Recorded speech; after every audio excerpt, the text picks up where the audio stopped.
मुद्दा ये है कि economic drain, what is it, ये क्या है, what is economic drain all about. Okay, so essentially economic drain refers to a portion of a national product of India which was not available for the consumption of its people. मैंने जैसा बताया कि एक ऐसा आपकी GDP का एक product, GDP GNP का एक हिस्सा जो भारत के द्वारा या भारत के लोगों के ऊपर ही पूरा का पूरा जो प्रोसेस करके कमाया जा रहा था, वो हमारे लोगों के पीछे कभी कंजम्पशन में आया ही नहीं. तो ये पैसा जाता कहाँ था, मुद्दा ये पैसा जाता था, मैंने बताया कि एक ड्रेन हुआ करता था, एक गटर हुआ करता था, एक नाला हुआ करता था, और वो नाला डायरेक्ट इंग्लैंड से कनेक्टेड था. तो पैसे डालते थे, शॉर्ट टाइम के अंदर वहां पे इंग्लैंड के अंदर आपको देखने को. सो मुद्दा ये था कि इकोनॉमिक ड्रेन या एक नेशनल प्रोडक्ट का एक ऐसा हिस्सा जो यहाँ पे ये लोग जब अंग्रेज राज कर रहे थे, तो during the time of the rule they started sending money to England. यहाँ के लोगों के ऊपर ही इन्होंने एक्सपेरिमेंट करके ये पैसा कमाया है, और वही पैसे का पूरा दुरुपयोग इंग्लैंड भेज के किया जाता था. But it was being drained away to Britain for political reasons. India was not getting adequate economic और मटेरियल रिटर्न्स फॉर इट. भारत के लोगों को इसका कोई भी यहाँ पे फायदा नहीं मिल रहा था. इसके पीछे जो कारण था वो था पूरा का पूरा राजकीय रूप से तो पूरा मुद्दा बन रहा था. हमको जानना ये है कि ये इकोनॉमिक ड्रेन किस तरह से शुरुआत हुआ, उसकी शुरुआत कैसे हुई, how it all started, and who were the persons who identified कि यार ये पैसा जा रहा है. इतना बड़ा नाला था तो पहले तो हमको समझ में नहीं आया तो ये नाला क्या है. हमको लगा कि कैनाल पे नाल होगा, बोटिंग करने का सोच दिए थे. फिर पता चला कि यहाँ पैसा बह के जा रहा है. Okay, so this drain theory was put forwarded by Dadabhai Naoroji, the grand old man of India. वो बताते हैं कि ये पूरा का पूरा पैसा जो बहा के इंग्लैंड जा रहा था, उन्होंने सबसे पहले ये मुद्दे को आइडेंटिफाई किया. अभी इनका एक एसोसिएशन था, इंडियन एसोसिएशन, जो ब्रिटेन के अंदर पूरी की पूरी इन्होंने एक पॉलिटिकल बॉडी बनाई.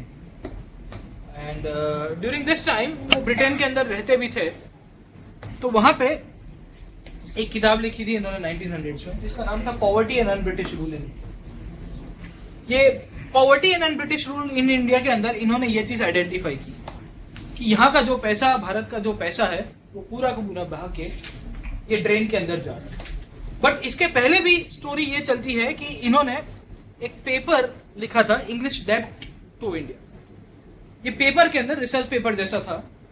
ये रिसर्च पेपर के अंदर भी इन्होंने आइडेंटिफाई कराया था कि ये जो पैसा है इस तरह से ड्रेन में जाके पूरा का पूरा बहा जा रहा है इंग्लैंड के अंदर. So on 2 May 1867 at a meeting of Indian association in London ये पेपर को पब्लिश करते हैं, और इसके अंदर ये पूरी की पूरी चीजों को हाईलाइट करेंगे. नाम याद रखिएगा, इंग्लिश डेब्ट टू इंडिया, क्योंकि नाम उठपटांग है. UPSC has a tendency to ask about the name of the author as well as the book और the research paper itself. And Dadabhai Naoroji उनके बहुत ही प्यारे हैं. 2-3 बार वो जज्बाती हो गई थी. हम लोग देखते हैं कब किस तरह से होते हैं. Okay, so he presents a paper two the Indian association, और वहां पे ये बताते हैं कि ये जो पैसा है पूरा का पूरा बहा जा रहा है. इसके बाद 1870 के अंदर एक और बुक पेपर लिखते हैं, रिसर्च पेपर, जिसका नाम था the wants and the means of India. इसको भी याद रखने की कोशिश करेगा, इंग्लिश डेब्ट to India and the wants and the means of India. ये दोनों के दोनों इंपॉर्टेंट हो जाते हैं. सो 1860s 1870s के अंदर जब ये लंदन के अंदर रह रहे होते हैं तो ये पूरा का पूरा मुद्दा यहाँ पे हाईलाइट कराने की कोशिश करेंगे. So he is known as the grand old man of India. And यहाँ पे 1871 के अंदर भी एक और पेपर लिखते हैं on the commerce of India. ये तीनों के तीनों रिसर्च पेपर या रिसर्च आर्टिकल्स के अंदर यहाँ पे ये पूरा का पूरा पैसा जो भारत से इंग्लैंड जा रहा था उसका जिक्र होता है. मुद्दा ये है कि ये जिक्र किस तरह से हो रहा था, what was the economic drain all about. Okay, so Dadabhai Naoroji अपने रिसर्च आर्टिकल्स के अंदर लिखते हैं कि इंडिया से सब पैसा इंग्लैंड जा रहा है, कुछ करो कुछ करो कुछ करो. ओके, सो ही आइडेंटिफाइज कि यार भारत से पैसा जा रहा है, large amount of money which is going to England. और वो जो अपने रिसर्च आर्टिकल से, रिसर्च पेपर से, वहां 1867 के अंदर लिखते हैं कि annually 8 million pounds were going to England. 8 million pounds, I am talking about 1860s. 8 million pound, 80 lakh pound के आसपास आपके यहाँ पे पैसे इंग्लैंड जा रहे थे। 1870 में यह आंकड़ा बढ़ के वो 12 मिलियन पाउंड करा देते नए रिसर्च पेपर के अंदर, जो दूसरा वाला पब्लिश किया हुआ। तो देखिए यार, यहाँ से पैसा जा रहा है। By 1905 he said almost 51 crore of the Indian money was going annually to दादा भाई नवरोजी और इसके साथ साथ बहुत और भी लोग आए, जीवी जोशी थे, डी वाचा थे। All this people are known as economic critic. क्यों? क्योंकि इन्होंने ये जो पैसा जा रहा था भारत से, वो पैसा का जिक्र किया और इन्होंने हाईलाइट किया कि ये ब्रिटेन पैसा हमारा बहा के लेके जा रहा है। ये पैसा भारत से किस तरह से जा रहा था and what were the reasons, वो हमने अब इसके पहले की जितनी पॉलिसीज थी वो जानने की कोशिश की है। हमको ये देखना है कि ये पैसा किस किस फॉर्म में, what were the forms of this money, ये पैसे किस रूप में इंग्लैंड में जा रहा था। उड़ के जा रहा था, चल के जा रहा था, बोट में जा रहा था, ऐसे कोई फॉर्म देखेंगे, या इनविजिबली जा रहा था, हमको दिखता ही नहीं था, अदृश्य रूप में, या कभी कभी वो बताया मैंने आपको जो उड़ के जाने वाला फॉर्म था वो भी देखने को मिलता है। जीवी जोशी बताता है करीबन 1888 के अंदर, ही was also economist of the early nationalist time, वो बताता है कि करीबन 25 करोड़ रुपया एक साल में जाता है। इसके बाद एक और जेंटलमैन है डी वाचा, who was also Congress leader, ये बताते हैं 30 से 40 करोड़। सो रफली 20 to 50 crore rupees annually were being siphoned off by the Britishers, जो यहाँ पे ड्रेन के रूप से आइडेंटिफाई हमको होते। भी मुद्दा ये था कि इतना सारा पैसा जा कहाँ रहा था और किस तरह से जा रहा था, what were the components of this drain, हमको ये जानना ही है कि ये पैसा जा रहा था तो ये पैसा किस फॉर्म के अंदर था। जनरली जब ये चीज को आइडेंटिफाई करने की कोशिश की हमारे जितने भी अर्ली नेशनलिस्ट लीडर्स थे या इंटेलेक्चुअल लोग थे, तो उनको जानने को मिला कि पैसा दो रूप से जा रहा है। एक है विजिबल फॉर्म और दूसरा है इनविजिबल। एक है ना बैलेंस ऑफ ट्रेड के अंदर बैलेंस ऑफ इनविजिबल्स भी है ना, सर्विसेज के अंदर नहीं है इनविजिबल। इकोनॉमी वाला याद करो आप, तो उसमें भी यही है, इसमें भी ऐसा ही होता है। ये जो ड्रेन है यहाँ का, जो पूरी की पूरी जो नाला है, एक नाले के अंदर आपको दिखेगा कि ओपन गटर सिस्टम है, तो आपको बाहर दिख रहा है कि जा रहा है जा रहा है जा रहा है। दूसरे ऐसे हैं जहां पे सिविल लाइंस इन्होंने बिछा के रखी थी, तो आपको डायरेक्टली नहीं दिखता पर आपको पता है कि नीचे कुछ ना कुछ तो बहा जा रहा है। यहाँ पे भी यही होता है कि जो मेजर कंपोनेंट्स है उसको दो पार्ट के अंदर डिवाइड कर दिया जाता है। एक तो था डायरेक्ट प्लंडर, सबसे पहले सीधी लूटपाट। प्लासी और बक्सर के बाद इन्होंने जो तिकड़म मचाया है भारत के अंदर, उसमें तो वो थे ना कि वो है ना गोगा मास्टर हूँ, मुगेम्बो का भतीजा, आया हूं तो कुछ तो लेके जाऊंगा। All the British governor generals वो फटीचर हालत में भारत आते थे और मौजा ही मौजा करके भारत से जाते, इंक्लूडिंग दिस क्लाइव। क्लाइव ऐसा बोला जाता है कि करीबन 3 मिलियन पाउंड छटका के लेके गया है भारत से। ओके, सो उसके ऊपर चार्जेस भी लगाए थे, यस एग्जैक्टली, उसके ऊपर चार्जेस भी लगाए थे ब्रिटिश पार्लियामेंट ने कि यार ये बहुत इसने करप्शन कर दिया। सीधी लूटपाट, direct plunder post the battle of Plassey and the battle of Buxar, यहाँ पे जो भी हो रहा था वो सीधी लूटपाट के तहत और डायरेक्टली पैसा भेजा जाता था कहाँ पे, इंग्लैंड के अंदर। साथों साथ यहाँ पे जो भी यहाँ पे ये लोग ट्रेडिंग के थ्रू पैसे कमाते थे ड्यूरिंग दिस टाइम, वो भी डायरेक्टली जाता था England. So both this money, this form of money particularly, जब ये बोलते हैं कि सब पैसा लेकर जाऊंगा, they were the visible forms of the drain. ये ड्रेन ऐसा था जो आपको दिखता था। कोई राजा को हरा दिया, हराने के बाद उसकी तिजोरी होगी, उसको साफ करके इंग्लैंड भेज दिया जाएगा। इसी के चक्कर में वो हीरा लेके गए थे आपके कोहिनूर वाला, अभी पाकिस्तान भी क्लेम कर रहा है, बोले हमारा है। ठीक है, अनडिवाइडेड थे तो क्लेम मारने दो उनको भी। अभी आपका एक जीआई है, ज्योग्राफिकल इंडिकेटर्स, तो बासमती राइस के ऊपर इंडिया ने क्लेम किया तो वहां से वो डिमांड आ गई, बोले हमारा भी है बासमती, तो आती रहेगी तो देखना पड़ेगा। तो वो विजिबल फॉर्म है आपका पूरा का पूरा। तो यहाँ पे भी यही हो रहा था कि जो यहाँ पे जो भी पैसे कमाए जा रहे थे ट्रेडिंग के थ्रू, वो डायरेक्टली साइफन कर देते। मैंने बताया कि सोने चांदी हीरे जवरा जो भी पैसे जो राजा को आपने हरा दिए बैटल के अंदर युद्ध के दौरान, तो वो भी उससे पूरा का पूरा लेके, तो कैप्टन रसल का मैंने आपको बताया कि सब पैसे लेकर जाऊंगा, इसकी तो आइडियोलॉजी ऐसी की ऐसी। इसके साथ साथ ऐसे भी फॉर्म्स है जिसे कहते हैं इनविजिबल फॉर्म्स ऑफ ट्रेड। ये एक ऐसे फॉर्म थे जो आपको कभी दिखता नहीं था, बट इतनी लार्ज अमाउंट को कंस्टिट्यूट कर रहा था कि आप सोच नहीं सकते। इनविजिबल फॉर्म ऐसा था कि ये छोटी छोटी चीजों को मिला के जब आप इकट्ठा करोगे तो आपको पता चलेगा कि ये बहुत ही बड़ा अमाउंट ड्रेन कर रहा है। पहला वो था salaries and the pensions of the civil and the military officials. You see, आप इंडियन फॉरेन सर्विसेज के अंदर है, और चलो मैं आशा नहीं करता हूँ कि हम लोग कुछ इंपीरियलिस्टिक एक्सपांशन करेंगे, तो चलो कर दिया हाइपोथेटिकली स्पीकिंग। और आप आईएफएस ऑफिसर है तो जनरली आपको एक एफआरए भी मिलता है, foreign service allowance. It is dependent on world bank scales और यूनाइटेड नेशंस डिपेंड करते हैं। तो रफली अबाउ योर सैलरी आपको $5,000 $6,000 उस हिसाब से मिलता रहता है, डिपेंडिंग ऑन योर पोस्टिंग, आपका जहां कौन सी कंट्री के अंदर उसकी इकोनॉमी के।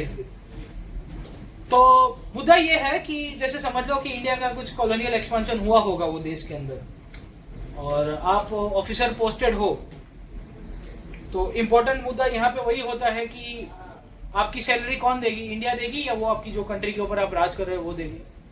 You are the representative of the Indian government, who is supposed to pay, the Indian government is to pay, वही देगा ना कि आप उनके सैलरीड एम्प्लॉय हो। यहाँ पे ऐसा हो रहा था कि all the British officers who used to come to India, उनकी सैलरी और उनका जो पेंशन का जो खर्च है, including civil, military and the lower staff, were to be borne by Indian people.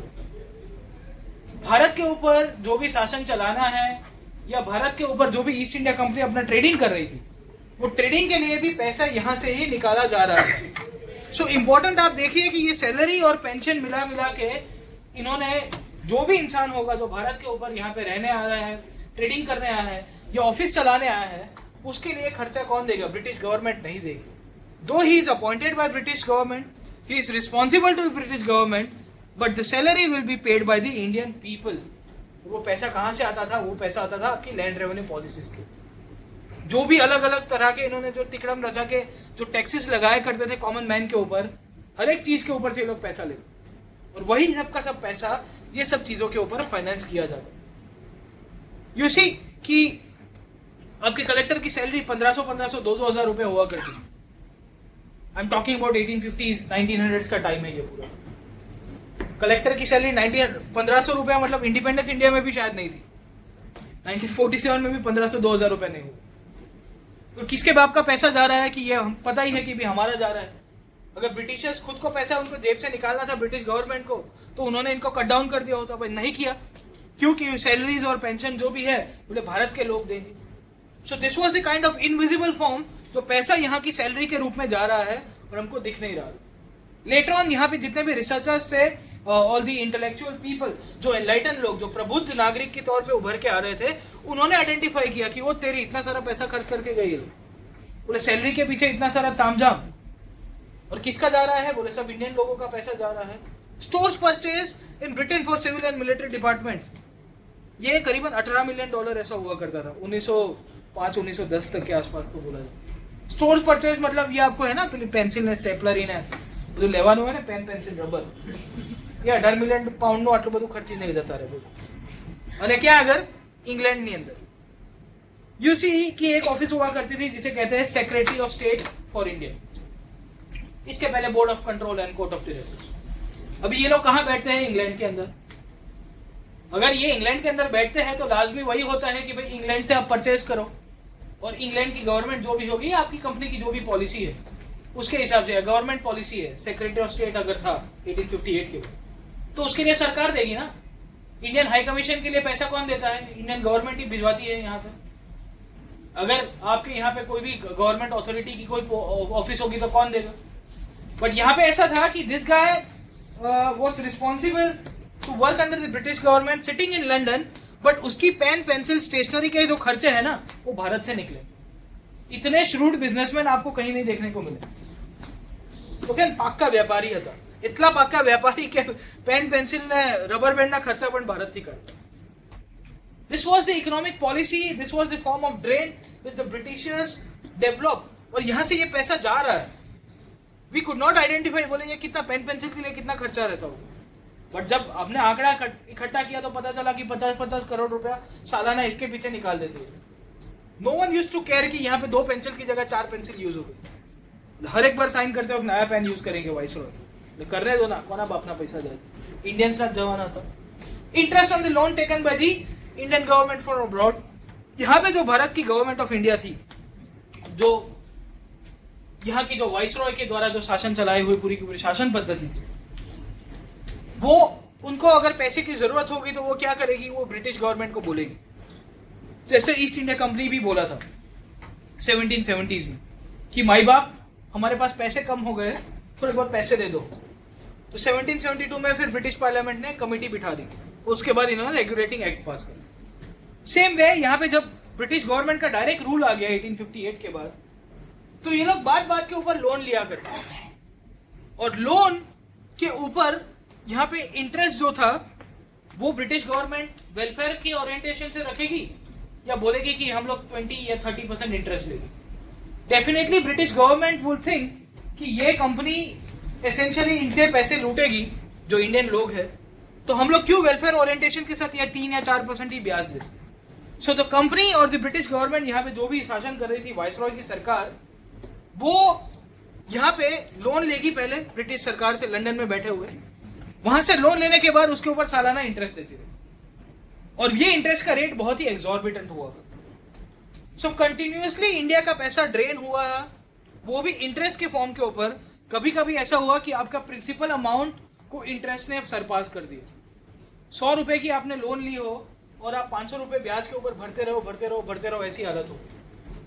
But this was the nature of the British rule, जहां पे आपका पैसा ड्रेन के रूप में, ब्याज के रूप में पूरा का पूरा भारत से जा रहा था। तो profits on the foreign investment in India, यहाँ पे जितने भी प्रॉफिट्स हो रहा था फॉरेन इन्वेस्टमेंट, वो पैसा थोड़ी इंडिया में रहता है। आज भी नहीं रहता ना, आज रहता है। आज एमएनसीज आती है, एमएनसीज थोड़ी यहाँ पे सबका सब इन्वेस्ट कर देती। All the money that is been earned by the MNCs, वो अपने रिस्पेक्टिव हेडक्वार्टर्स, जहाँ पे इनके कंट्री का जो मेन ऑफिस होगा वहां पे जाएगा। तो यहाँ पे भी क्यों रहेगा? But at that time the profits were short. क्यों? क्योंकि गवर्नर जनरल और वाइसरॉय जो था ना यहाँ पे, उस टाइम के अंदर मीटिंग करता था, और मीटिंग करके ये जितने भी इन्वेस्टर्स थे उनको बुलाता था, बोले invest in India, get assured returns, come make in India. उस टाइम भी चलता था।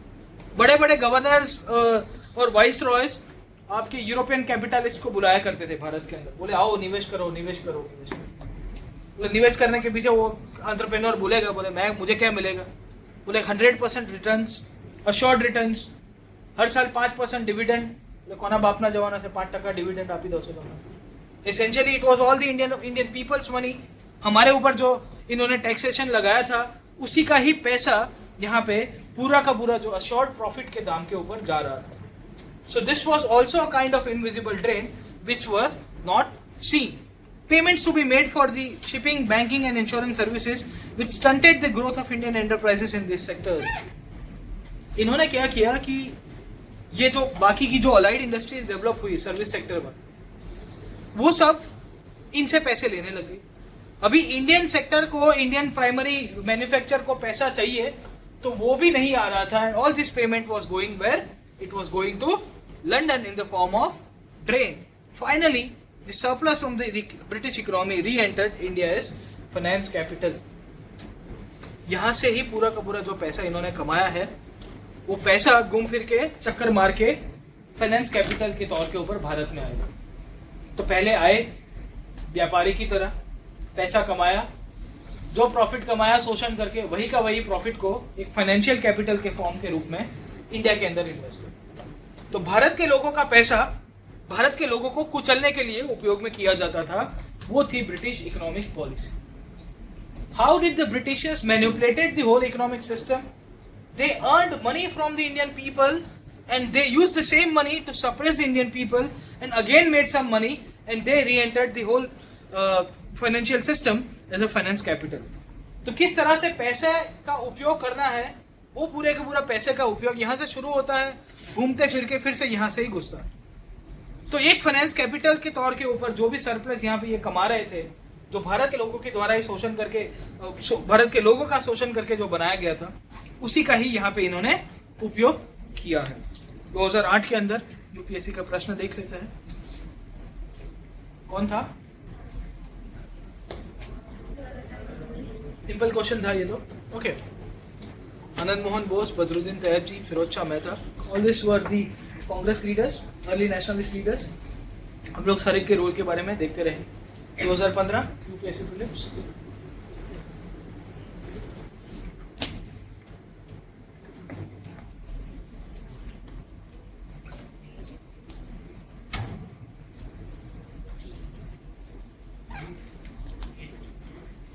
हमने फॉर ए,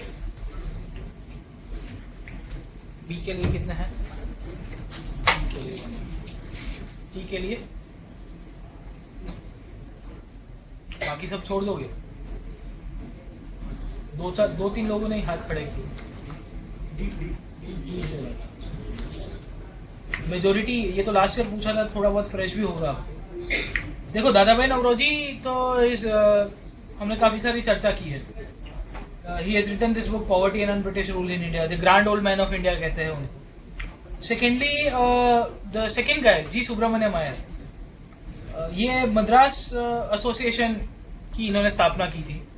साथों साथ आप जो न्यूज़पेपर पढ़ते हो यूपीएससी के लिए, द हिंदू, इसके फाउंडिंग एडिटर हुआ करते। And R C Dutt is the person who wrote a book called as economic history of India. Economic history of India was written by R C Dutt, Romesh Chandra Dutt. He was an ex ICS officer, Indian civil service officer. ऐसी बड़ी बड़ी चीजें उनको ही समझ में आती है, common man को थोड़ा समझ में आता है। फिस्कल डेफिसिट क्या है, बाहर जाके पूछो फीफा के बाहर, राजू भाई चाटा मारेंगे आपको, गाने पे फिस्कल डेफिसिट पूछो आयो है ना। ऑल द इंटेलेक्चुअल पर्सन्स जो थोड़े बहुत पढ़े लिखे हैं, the editors and all this, Dadabhai Naoroji himself was a very learned man. तो उन्होंने लिख दिया किताब करके research paper. R C Dutt ICS officer, same like you guys, IAS के लिए तैयारी करने वाले, उनको सब पता चलता है व्हाट इज BOP, पैसा कहाँ जा रहा है, कहाँ आ रहा है। बजट को एनालाइज करते थे, उस टाइम भी करते हो गए। एनालाइज करते करते इनको भी 2-4 पेपर्स ऐसे मिल गए ब्रिटिश हिस्ट्री के थॉट के ऊपर, इंडियन इकोनॉमी के थॉट के ऊपर। उन्होंने लिख दी किताब। ओके, तो 1, 2 and 3 द राइट आंसर। अब यहाँ से ही पूरा का पूरा मुद्दा डेवलप हुआ, जिसे कहते हैं nationalist critic of colonial economy. जब यहाँ से इतना सारा पैसा जा रहा था भारत से बाहर, तो बहुत सारे प्रबुद्ध लोग थे, all the intellectual persons, they started seeing कि यहाँ से पैसा जा रहा है, और उन्होंने क्रिटिक्स करना शुरू कर दिया। One of the foremost critic was दादा भाई Naoroji, also known as the grand old man of India. This person was responsible and he put up the theory that is known as drain of wealth theory in his book Poverty and Un-British Rule in India. इसके पहले वाली slides के अंदर मैंने जो आपको इनके जो पेपर्स बताए हैं वो भी 1-2 याद रखने की कोशिश करिएगा। कभी कभी यूपीएससी जज्बाती होता रहता है। देखो 2 बार तो दादा भाई नवरोजी के ऊपर उसने प्रश्न पूछ दिया, कहीं ना कहीं से ये पूछता रहता है। ओके, एस्टेब्लिश्ड इंडियन एसोसिएशन, यहाँ पे एक पॉलिटिकल बॉडी है लंदन के अंदर, इसकी स्थापना की थी Indian association. He was also elected as a member of parliament on liberal party's ticket. British parliament के अंदर, हाउस ऑफ कॉमन्स के अंदर मेंबर ऑफ पार्लियामेंट। देखिए ब्रिटिशर्स यहाँ पे हमको रूल ऑफ लॉ नहीं दे रहे थे या डेमोक्रेसी नहीं दे रहे थे, but they were very much liberal. They believed into this concept of democracy कि एक इंडियन सिटीजन, मतलब एक British subject of Indian origin, he goes to England, establishes a political party, एक थोड़ा बहुत काम करने की कोशिश करता है इंडियंस को इकट्ठा करने के लिए। लेटर ऑन लिबरल पार्टी जो है आपकी इंग्लैंड के अंदर आज भी बहुत ही फॉरमोस्ट पार्टी है, उसकी टिकट के ऊपर हाउस ऑफ कॉमन्स, उनका जो लोकसभा है उसके अंदर, हाउस ऑफ पीपल या लोकसभा हम लोग बोलते हैं, हाउस ऑफ कॉमन्स के अंदर ये इलेक्ट होके भी आते हैं। Okay, so first Indian to be elected as a member of the House of Commons on the liberal party's ticket. तो अगर स्टेटमेंट बना के कहीं ना कहीं से पूछ दे दादा भाई नवरोजी के बारे में कहाँ है। साथों साथ he also published a newspaper, Gujarati newspaper थे वीकली, जिसका नाम था रस्त गुफ्तार। ओके, तो रस्त गुफ्तार की भी नाम याद रखने की कोशिश करेगा। Also presided over 2 Congress sessions. Next class के अंदर हम लोग जब आएंगे तब कांग्रेस की चर्चा करेंगे। And he was the Congress president for 2 sessions, one in 1893, the second one in 1906। Okay, हम लोग देखते हैं कांग्रेस के सेशंस बहुत ही महत्वपूर्ण होते हैं। मजा आती है कांग्रेस के सेशंस को डील करने में हिस्टोरिकली, क्योंकि किसी को जूता पड़ता है, ठीक है, 1907 में जूता पड़ जाता है, ठीक है। तो आज की तारीख की नहीं है, होता रहता है, हर एक पार्टी की बात है, कांग्रेस की भी बात आएगी हम लोग। एक और इकोनॉमिक क्रिटिक थे आपके justice MG Ranade, and he was also responsible for this economic thought, ठीक है। इनके भी सोशल ऑर्गेनाइजेशंस थे। The third critic was RC Dutt. इनकी एक किताब हुआ करती थी जिसका नाम था the economic history of India. Retired ICS officer, this is RC Dutt, Romesh Chandra Dutt. इनकी किताब का नाम भी याद रखिएगा, the economic history of India. आज भी अमेजोन के ऊपर दोनों बुक अवेलेबल है, poverty and British rule in India as well as this economic history of India. मौका मिले तो पढ़िएगा, आपको मजा आएगा। Okay, there were other leaders, who were the other leaders हम लोग देख लेते हैं। एक तो Gopal Krishna Gokhale, G Subramania Iyer, P C Ray, G V Joshi सबसे पहले देख लिया। एसएन बनर्जी, देखो ये जेंटलमैन काफी सारी बार आपको देखने मिलते रहे। एक तो सिविल सर्विसेज के अंदर एजिटेशन करना था रिफॉर्म्स के अंदर, तो भी इन्होंने डिमांड की थी। इसके साथ साथ कांग्रेस की एस्टेब्लिशमेंट के अंदर भी देखने को मिलेंगे। ओके, हम लोग देखेंगे इनका भी role. Bholanath Chandra was also one of the leaders of the nationalist critic. Okay, तो यहाँ पे ये सब नाम याद रखने की कोशिश करिएगा। जैसे इस बार 3 नाम पूछ दिए इसने, दादाभाई नवरोजी, आरसी दत्त एंड जी सुब्रमण्यम अय्यर, तो उसकी जगह ये इनमें से भी 1-2-3 नाम कहीं ना कहीं पूछ सकता है। तो you should be aware about this persons who were the critic of the colonial economy, की ये लोग किस तरह से कॉलोनी हम लोग का शोषण करती रहती है। हिंदू लिखता है where the foreign capital has been sunk into the administration of that country becomes at once the concern of the bond holders. Okay, so आपका पूरा का पूरा जो फॉरेन कैपिटल एक पूरी की पूरी कंट्री के अंदर चला जाता है, तो बॉन्ड होल्डर्स के ऊपर आप डिपेंडेंट रहते हो। दादाभाई नवरोजी भी अपने बुक के अंदर उसके बाद लिखते हैं कि it is not the pitiless operations of economic loss, but it is the thoughtless and pitiless actions of the British policy. It is the pitiless eating of India substance in India and the further pitiless drain to England.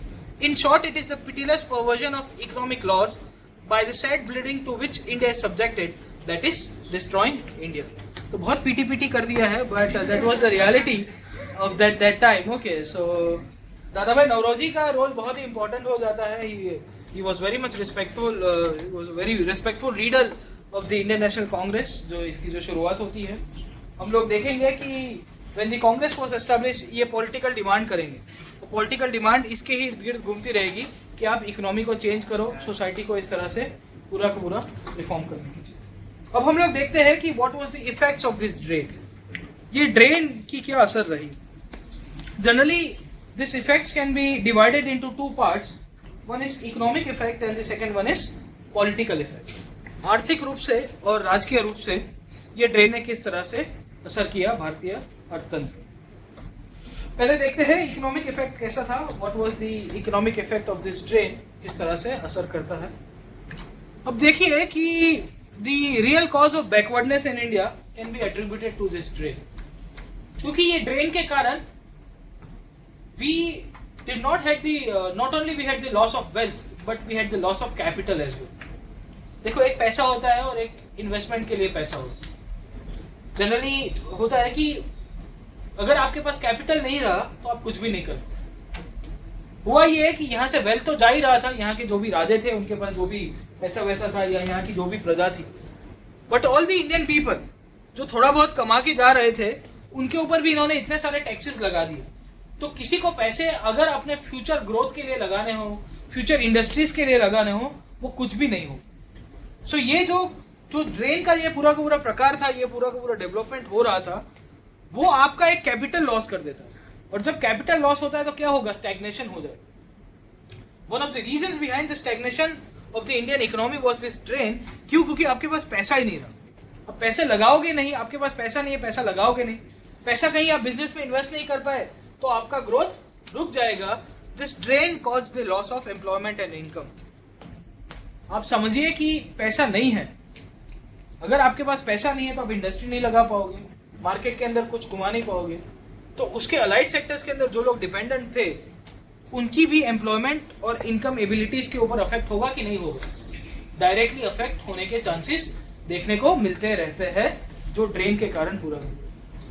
Secondly हम लोग ये पूरा देख रहे हैं, the loss of capital this would have used for the employment generation and income generation, but हुआ ये कि due to the loss of capital there was slow growth of modern industry. यहाँ पे आपका जो इंडस्ट्रीज थी उसका ग्रोथ ही नहीं हो। इंडस्ट्रीज को तो कंटिन्यूसली इवॉल्विंग के लिए पैसा चाहिए, you need to pump up, ठीक है, उसको पंप करना पड़ेगा, थोड़ा बहुत पैसे वैसे उसको एक्सपांशन के लिए चाहिए, कहीं स्लो डाउन का पीरियड आ गया तो एम्प्लॉयज को लेने के लिए चाहिए। बट यहाँ ऐसा हो रहा था कि कैपिटल रहा ही नहीं, कैपिटल नहीं रहा तो उसके कारण आपका employment generation and income generation को भी अफेक्ट करेगा। Finally this resulted into deindustrialisation in India. One of the reasons behind the deindustrialization in India was the drain of wealth. Do you agree? Give reasons. 12.5 marks. पूछ सकता है UPSC कि भारत के अंदर view औद्योगिकरण का पीछे का कारण ये ड्रेन, तो आपको पता होना चाहिए कि आप किस तरह से उसको लिख पाओगे. How this can be attributed, this was not directly related but indirectly ये ड्रेन था. क्यों? क्योंकि पैसा नहीं था. पैसा नहीं था तो इंडस्ट्री के अंदर पैसा नहीं पंप हो रहे थे. पैसे नहीं हो रहे थे तो जो भी मरी परी आपकी जो इंडस्ट्री थी वो भी और खत्म हो जाती, वो भी और टूट जाती. Okay, so peasants were also affected as the high rate of revenue. और यहाँ पे हमारे जितना भी फार्मिंग सेक्टर था उसको भी अफेक्ट किया गया ये ड्रेन और उसकी पॉलिसीज के. सो इकोनॉमिक इफेक्ट पीजेंट्स को किस तरह से अफेक्ट किया गया, किस तरह से ये पूरा का पूरा ड्रेन ऑफ वेल्थ हमारी इकोनॉमी को तबाह करता है. पॉलिटिकल इफेक्ट के अंदर हम लोग देखने की कोशिश करेंगे कि ये किस तरह से अफेक्ट करता है. हुआ ये कि हमारे जितने भी राष्ट्रवादी नेता थे उस टाइम के, they highlighted the drain theory through papers, newspapers, books, जो भी इनके हाथ में पैम्पलेट जो भी थी, सबको हाईलाइट करना शुरू कर दिया. बोले यहां से पैसा जा रहा है, यहां से पैसा जा रहा है, यहां से पैसा जा रहा है. सो इसके कारण हुआ ये कि लोगों के अंदर एक राजकीय रूप से जो एक चेतना होती है, एक स्पिरिट होती है पॉलिटिकल डेवलपमेंट की, वो देखने को मिलती रहेगी. The drain theory highlighted the political conflict between the India and the England. अभी तक ऐसा लग रहा था कि भारत और इंग्लैंड के बीच में कोई पॉलिटिकल कॉन्फ्लिक्ट ज्यादा बड़ा नहीं होगा. क्यों? क्योंकि हमारे ऊपर पूरा इन्होंने कंसोलिडेट करके हमको थॉटफुली भी एंग्लिसाइज कर दिया था. बट जैसे ही ये ड्रेन थियरी उभर के आई कि यार ये पैसा जा रहा है, then the early nationalist leaders और यहाँ पे जितने भी प्रारंभिक राष्ट्रवादी नेता थे उनको लगा कि भारत और इंग्लैंड के बीच में जो संबंध है वो आर्थिक रूप से इस तरह से पूरा का पूरा जो खड्डे में गया हुआ है, उसके पीछे का कारण यह है कि यहाँ पे इंग्लैंड हमारे ऊपर राज कर. So importantly the drain requires a political solution. अगर आपको ये ड्रेन को रोकना है, अगर आपको ये पैसे के बहाव को रोकना है, तो आपको राजकीय रूप से कुछ इसका सॉल्यूशन लाना पड़ेगा. And as a result it created awareness among the people. यहाँ पे ये ड्रेन की थियरी जब पूरी की पूरी डेवलप होती है तो लोगों के अंदर अवेयरनेस आ जाती है कि यार ये पैसा जा रहा है, मेरा पैसा आज गया, कल गया, परसों गया. लोग नोटिस करने लग गए कि यार हम लोग गरीब थे और भी गरीब होते जा रहे हैं, पैसा ही नहीं है, पैसा कहाँ जा रहा है. तो पता चला कि इंग्लैंड जा रहा है, अंग्रेज सरकार लेके जा रही है. तो पहले तो ये लोग सोच रहे थे कि अंग्रेज सरकार हमारा भरा कर देगी, उसकी जगह ये पैसा पूरा का पूरा इंग्लैंड जा रहा था. तो इनको लगा कि अब हमको इसका सॉल्यूशन लाना है तो इकोनॉमिक एस्पेक्ट के ऊपर नहीं ला सकते. We have to fight for our rights, we have to fight for our political rights. और यहाँ से ही इनको लगता है कि हम लोग पॉलिटिक्स के थ्रू ही इसका सॉल्यूशन ला पाए. सो ड्रेन थियरी को उजागर करने के पीछे जो पॉलिटिकल इफेक्ट थी वो भी बहुत ही पॉजिटिव रही है. एक दो प्रश्न और भी है. The most effective contribution made by Dadabhai Naoroji to the cause of Indian nationalism was expose the economic exploitation of India by the British, interpret the ancient Indian texts and restore the self-confidence of Indians, stress the need for eradication of all the social evils before anything else. Which of the following are correct? A. Simple. देखो, expose the economic exploitation of India by the British, this is right, यही देखा. Interpret the ancient Indian texts and restore the self-confidence of India. अभी शायद बहुत चलो थोड़ा बहुत हमारा सेल्फ कॉन्फिडेंस रिस्टोर किया होगा अगर ये पॉलिटिकल इफेक्ट को दौर के ऊपर दे, पर कहीं एंशिएंट इंडियन टेक्स्ट का तो कहीं कुछ मुद्दा ही नहीं है. Stress the need for eradication of all the social evils before anything else. He did not talk about anything about social reform. One of the most scathing criticism of Indian National Congress, early Congress, was this only. Congress का objectives देखेंगे next classes के अंदर, तो यहाँ वही होता है कि Congress did not care about the social reforms. Congress के ऑब्जेक्टिव्स देखोगे it was mainly related to economic and political aspect. Okay, तो यहाँ पे भी यही होता है कि ये लोग इनिशियली कुछ बात नहीं करते. So if you go by this options, correct देखना है कि which of the following options are correct. So आपका फर्स्ट वाला ही सही रहता है. Okay, other two are wrong, so one only is the right answer. 2011 with reference to the period of colonial rule in India, home charges formed an important drain of wealth, part of drain of wealth. Which of the following constituted the home charges?